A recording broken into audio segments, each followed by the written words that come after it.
So this morning I've got about 3 boils plus a boil of lobsters to do, which actually isn't a lot. But I've got quite a lot to do today. So, and the shop are desperate. We literally ran out yesterday, so we've got orders going out today. So we're sort of halving them just to get enough for the shop today, and the rest will probably be done this afternoon, probably by me,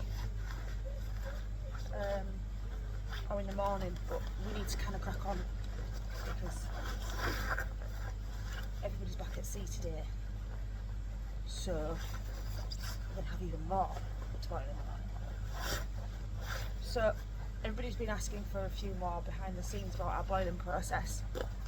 I don't really like to share too much because people have always got an opinion. But the one thing I will say is that they aren't boiled alive, and we follow very strict rules and guidelines. There is a lot of red tape. Am I doing this right?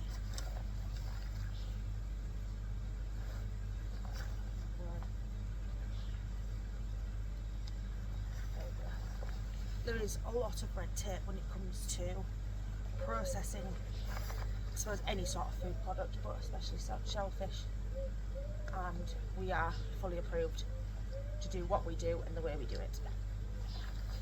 So if you don't like it, then go look elsewhere.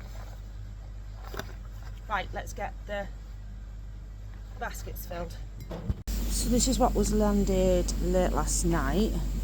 These aren't, we're not going to boil these this morning. These are ready to go in to be processed, to be boiled probably this afternoon or tomorrow morning. These lobsters will be done straight away. We're on a new gas bottle, and if anybody else has dealt with these bottles before, every bottle is very different in terms of how temperamental it is and how much you need to close it, because the amount of times I just gently knock it off and then suddenly it goes dead. You're like, oh. But we're alright, we're friends so far. She's gone out.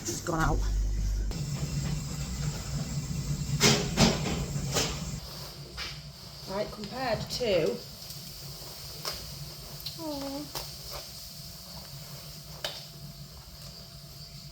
so our really big ones, they all get graded, but our really big ones are going to go in a separate boil because they take a lot longer.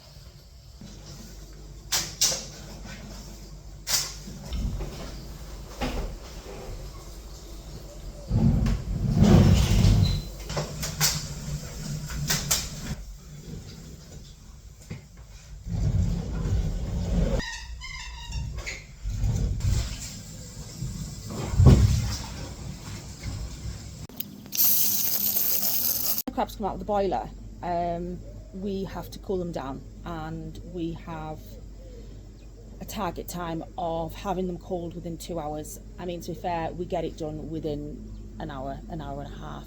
They need to be under 5 degrees. So we've got a cooling rack. They all get sprayed on the cooling rack, and then they get put into baskets, and we keep spraying them down, and then they go into the blast chiller, and then they'll go to the shop next door once they hit under 5 degrees. We've got a cooling schedule because this is a really important part of this whole process. There's 3 really. The first one's the boiling, your cooking times, then it's your cooling times, and then making sure it's all stored correctly in the fridge. So these crabs will now be transported here to our shop next door, East Coast Shellfish. We are on Woodcock Road, and we are open 9 till 3 every day.